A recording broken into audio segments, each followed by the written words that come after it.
يا مساء الجمال الناس اللي بتحب الحكايات اللي من قلب الشارع. أنا شوشو، والنهاردة مش مجرد فيديو عادي. النهاردة هو أول يوم ليا معاكم في بيتنا الجديد، قناة قصص واعترافات. أنا عارفة إن اليوتيوب مليان حكايات، بس أنا جاية أقدم لكم اللي محدش بيقدر يقوله. هنا هنفتح الأبواب المقفولة ونحكي القصص اللي الناس بتخاف تهمس بيها حتى بينها وبين نفسها. هنا مفيش زواق، هنا في الحقيقة المجردة مهما كانت صادمة أو جريئة. ليه تشترك في القناة دي؟ عشان أنا مش بس هحكي قصة، أنا هعيشك جوه الحكاية، هتحس بكل كلمة وبكل مشهد، وهنتعلم مع بعض من أخطاء غيرنا. قصص خيانة، قصص حب ممنوع، وأسرار بيوت ما كنتش تتخيل إنها موجودة أصلاً. وعشان دي البداية، أنا محضرة لكم مفاجآت وحكايات تقيلة جداً. وأول حكاية هنبدأ بيها هي حكاية سيد ومرات عمه لين، وكسرت كل القواعد. قبل ما نبدأ ونغوص في التفاصيل، عايزة منكم ترحيب حار بأختكم شوشو.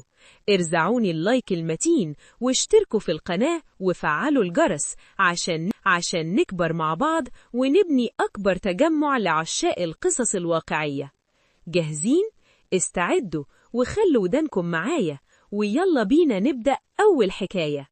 الواد سيد في أجازة الدراسة قرر يعمل فصول محو أمية في منظرة بيتهم.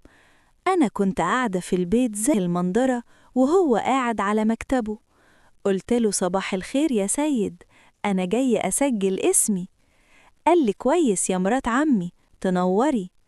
قلت له بدلع بس ليه عندك طلب يا ولا؟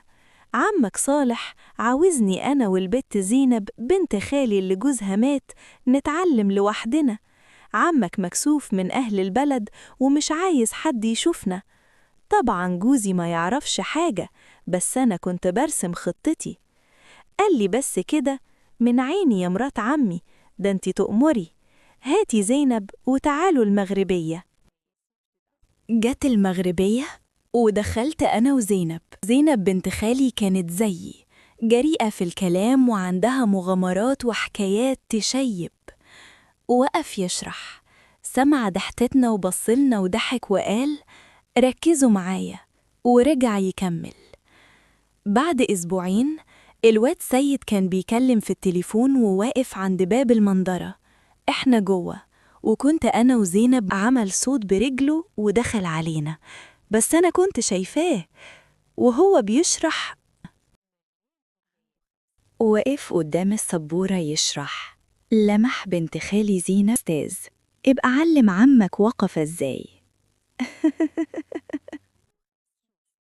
في آخر الدرس أنا عملت حركة خطيرة. أنا قلت له جوزي مسافر الصعيد أسبوع ومش هعرف آجي، تيجي بكرة تتعشى معانا وناخد الدرس في دارنا.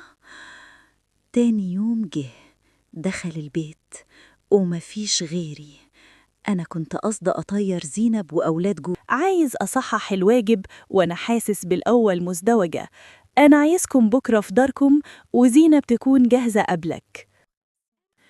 وهنا بدأ الجنون المزدوج.